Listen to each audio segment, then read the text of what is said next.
And hi, everyone. So Louis Lord Nelson here. I am from the States and I am typically in the East Coast time zone, but today I find myself in Vienna.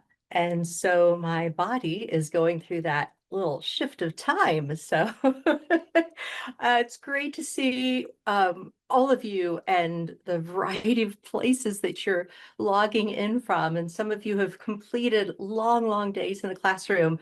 Others of you are in the midst of a holiday and you took this time, and others are just you're whatever, you're here. So thank you. Thank you for being here. We really appreciate this. So Allison and Marta and I have put together this webinar to help you identify a way you can connect with the UDL framework and just some way that you can move forward. Now, I was paying attention to the chat and could see that many of you are not so familiar with universal design for learning. And then some of you are very familiar. So this is an example of variability, but I want to be sure to explain that this word, variability, it's really key in UDL. It's a vocabulary term.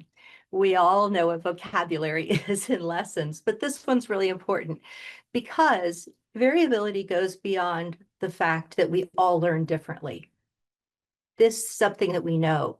What variability says is that we all learn differently, and that's based on context. What's going on around you and what's going on within you directly affects how you perceive, how you are learning, okay? And because of that, Marta and Allison and I worked to create a webinar that would honor the variability of this group. And so one of the ways that we hope to activate and connect with you is obviously through the chat, and Will's done a great job of getting us started there. You've already experienced a poll, so that's a different way. And then the little frog represents a game that you'll have an opportunity to engage with a little later if you so choose. And so you see the words flexible means, and that just means that we are doing our best within this environment to help you engage with the information, interact with the information in a lot of different ways, in the way that just feels comfortable for you. And then also it's because you might be otherwise occupied.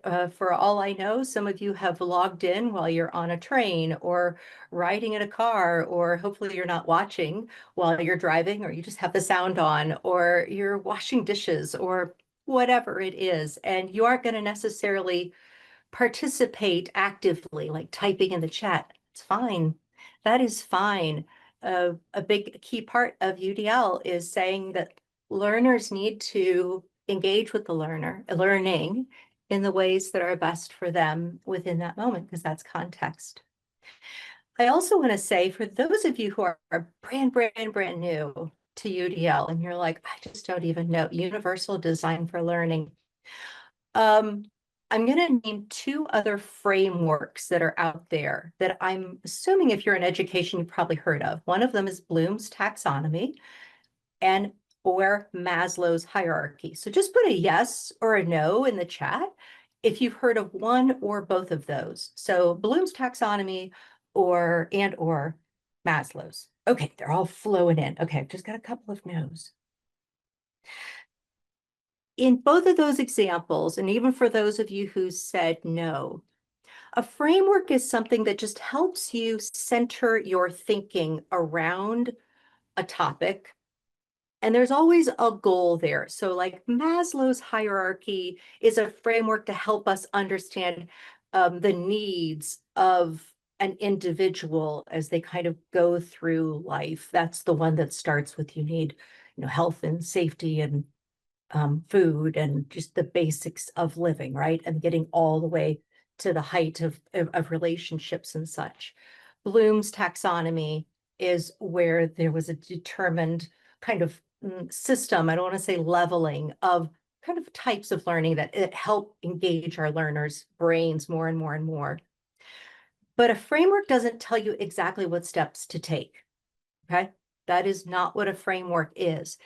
And UDL is the same thing. UDL provides you with a lot of information, and then you as the educator, you as the designer, the term that we use, are making choices based on what's in that framework, okay? So I'll just leave it there, but that gives you a taste. We're talking about a framework, all right?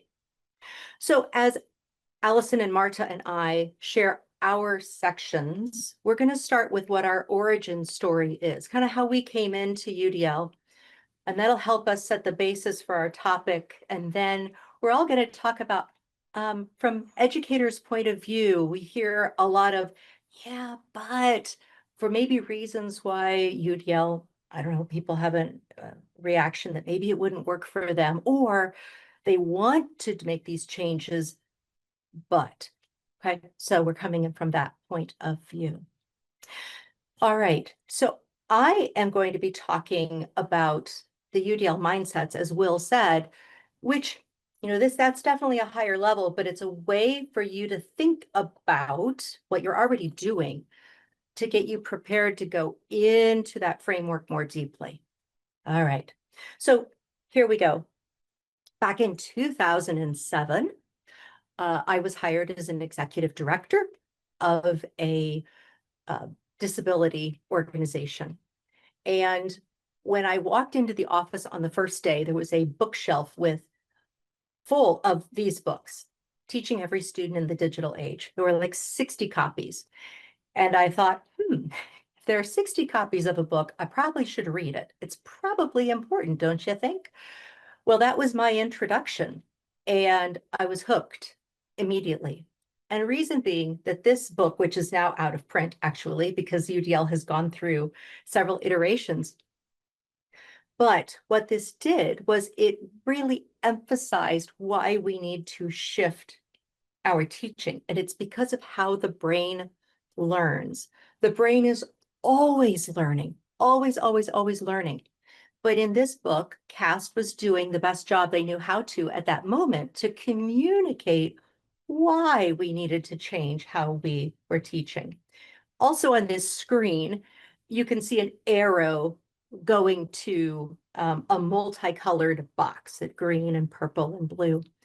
Well, that's an image of what we call the UDL guidelines. I don't have all the words in there on purpose. But this book came out even before CAST had those guidelines created. So when I came into the world of UDL, we didn't have those guidelines yet, but we were working to help educators adopt an understanding of, again, how the brain works when learning and better ways that we could connect our learners to learning. Well, as I learned more and more about universal design for learning, and as this as this graphic organizer came out, I felt that people were kind of detaching themselves from that original piece of knowledge. And so that's what drove me to work toward what I call the UDL gears. But before we dive into that, what I'd like for you to do is think about two different sunsets. So 2 different days, I don't care how far apart they are, but 2 different sunsets. Just take a minute.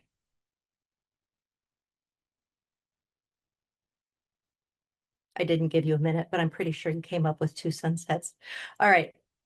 Now here's my question. Did the 2 sunsets look identical? Put in the chat, yes or no. Did they look identical?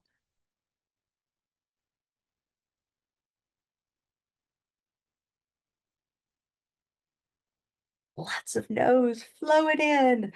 Never. All right, so it's good. I'm actually glad to hear that and see that. All right, we've got a few yeses. That's okay. That's okay. But what we're talking about here is when the sun sets, right? It's because the earth has turned, it's rotated. And we know there's the axis, and that moves around a little bit. But every single day, the sun sets. The same process happens. The sun goes down, but it looks different. And usually, so some of you are saying yes, and in an odd way, maybe it could happen, but we know that like weather and geography really make this change and be different each time. So if you're looking out in the ocean, there's clouds, right? If you're in the mountains, maybe there's fog, maybe there's not. If you're looking across a meadow, you're going to have the breezes. I mean, all these different things, right? But here's the other part. A sunset looks different because of how you're interacting in that moment. Let me give you an example. Maybe you're hanging out with somebody on that at that first sunset, and you're just deeply in love. You're just feeling so good in the moment. It affects how that sunset looks. Maybe the next time you see the sunset, and it could potentially kind of be similar, but you're by yourself and you're starving. You're just so hungry. You're so hungry. That's going to affect how that sunset looks to you. So that's context. Now, remember when I talked about variability in the beginning? Yeah, we all learn differently because learning is dramatically affected by the context. So I like to use the sunset as an example as to why when you're using this framework, and again, I don't have all the words on this screen, it just can get a little overwhelming when you see the framework with all the words. But how you use the information that's on this piece of paper will change each time. Let's pretend you decide to use the exact same things that are on this piece of paper in 2 different classes. It's going to be different. It's going to be different because the context has changed. Time has moved forward. The students have changed the way they're interacting. I'm just getting you into the flow of it. So I'm hoping that you're all coming along with me. All right.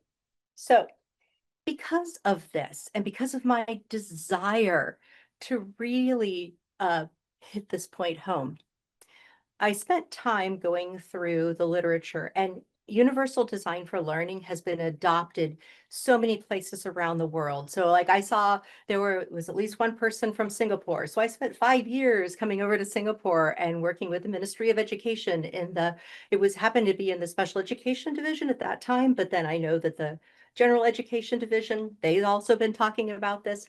So anyway, so whether I've been in Singapore or Uganda or Canada, or of course in the US or in Mexico or Malawi or Cambodia, all of these different places are now talking about UDL, and there are lots of people publishing, writing about UDL. So I looked in as many places as I could. And what I found was that people talked about mindsets, the way we think, the skills that educators use when they're applying it, and then their practices. And the way I view this is these are all like gears. So on your screen on the left, there's a GIF, and it's gears like the inside of a watch, but you have little tines that fit together in a gear. And that's what keeps the simple machine working. Well, if one of those tines is missing, the machine still works, but not as effectively and not as efficiently. And that's the way I think about the mindsets, the skills, and the practices, along with the guidelines. That when we have all of these different things in place, it's gonna flow really a lot better.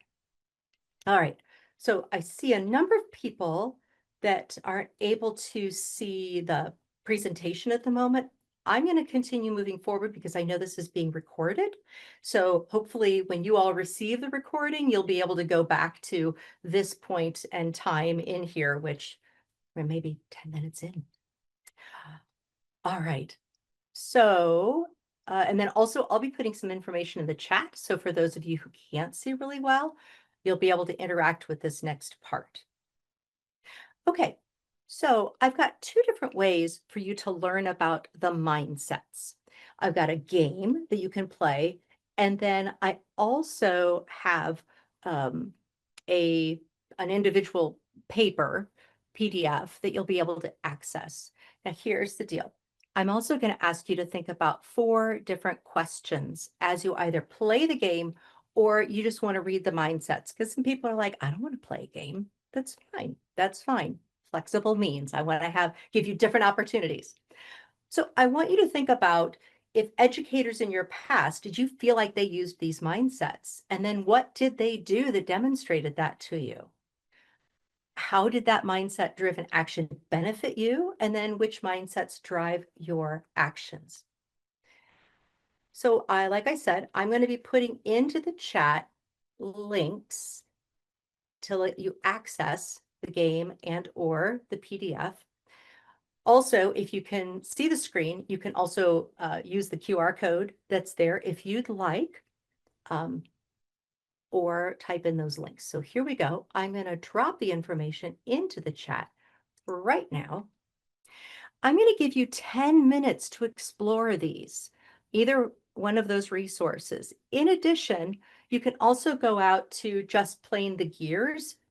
Well, I think the PDF gives you access to the gears, and there are lots of people who have done translations of these for me, lots of colleagues around the world. So before I get going on that, I just want to let you know. So I have the gears in Japanese and Turkish, friends from Germany, friends from Belgium, Malawi, Japan. Oh, I said Japan already. Algeria, Uganda, Cambodia, Korea, and Chile have all done translations for me. So you'll be able to find these also in languages. So let me go back over here. I'm going to go ahead and start the timer. So for 10 minutes, love for you to dig in. You see the gears image on the web page I sent above, not the slides, unfortunately. Let's see. Well, I'm going to start the timer.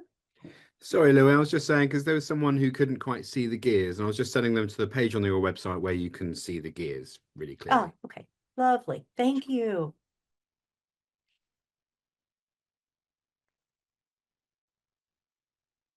All right, I'm posting this once again. I'm going to darken my screen, the video of me and my sound, just so you can have time, but feel free to chat me up and I respond.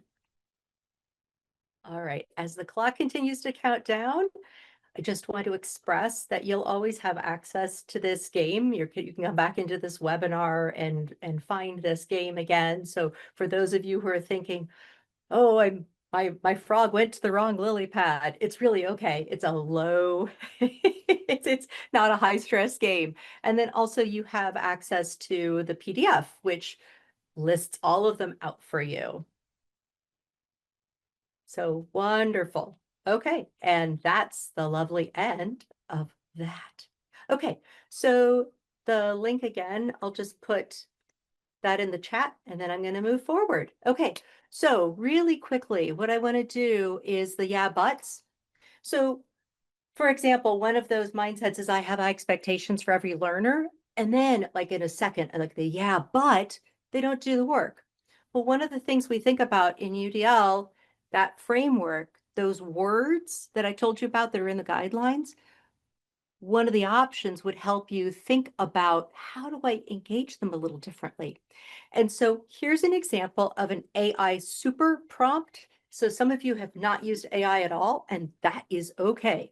A super prompt is just, it's kind of a big prompt that allows you to personalize things. And I've given you an example here. Not going to read through it because just in a minute, you're going to have the ability to look at an example of the super prompt filled in. And oh, I forgot to go back and switch this slide because it says I'm teaching Greek literature to my grade 10 learners.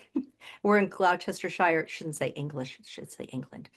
But this is an example of how you can use, as you've learned about UDL and the guidelines a little bit better, more specifics about UDL to help you design. So I just want to give you 1 minute. I know it's going to sound really short, but I'm putting into the chat a link to that same page, and you're going to open up what's called a sample from Claude.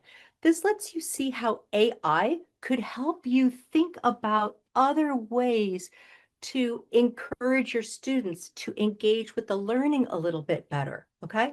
And why do we do this? Well, it's because we want to help them find relevance in what's being taught. If they're being taught about Greek literature, might not be so effective for them. So this says 2 minutes. I'm just going to give you about a minute to look at that information. So go ahead, go out there, open up that sample and see what kind of responses AI gave me. All right.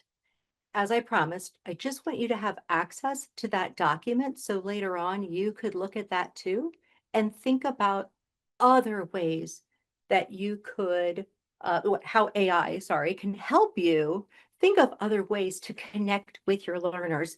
For those of you who are having a small screen issue, the stuff in the green box, that's okay. It just gets into more of the kind of hairy details. You're going to learn more about that stuff from Allison and from Marta. So have no fear. We will help you go through this. All right. And last but not least, another example, I believe that every learner should learn alongside their peers, but my school has separate classrooms for students with disabilities. So if you are working from a place of the mindsets, even if you know nothing about what's inside of those guidelines, if you're working from those mindsets, you're going to be flowing through and connecting better with the ways of lesson planning, of setting up your environment, the ways that you teach, so that you'll make things more accessible for all learners. This takes time, it takes effort, and you just have to kind of start doing some investigation of your own mindsets. Now, the other thing I want to point out is we don't wait until our students are ready. I've worked in schools where it was full inclusion. I've worked in schools where it was separate, like in this example. We do not ever want to have a readiness model where we're preparing students to come in. That's not the job. The job is to shift the environment, the way that we're teaching, the way we design our environments. That's what UDL is all about. It's about helping us discover ways that we can change how we're teaching and the way we design our environments. So like I said, I'm like starting this game off for you, and Allison and Marta are gonna keep moving this forward for you. So as I close out, choose one of these questions that you would like to respond to in the chat. What's one mindset shift that resonated most with you today and why? Which of these mindsets feel most natural to you already? Which feels like the biggest stretch, or what surprised you most? So I'm going to go ahead and close out as you are bringing in your ideas in the chat. So as I said, thank you very much. I really appreciate this. I would love to meet all of you someday. But if not, you have access to my website now. You feel free to go through there and look at whatever you would like. I'm going to go ahead, close down my camera and close down my share so that Allison can come in. Thank you so very much.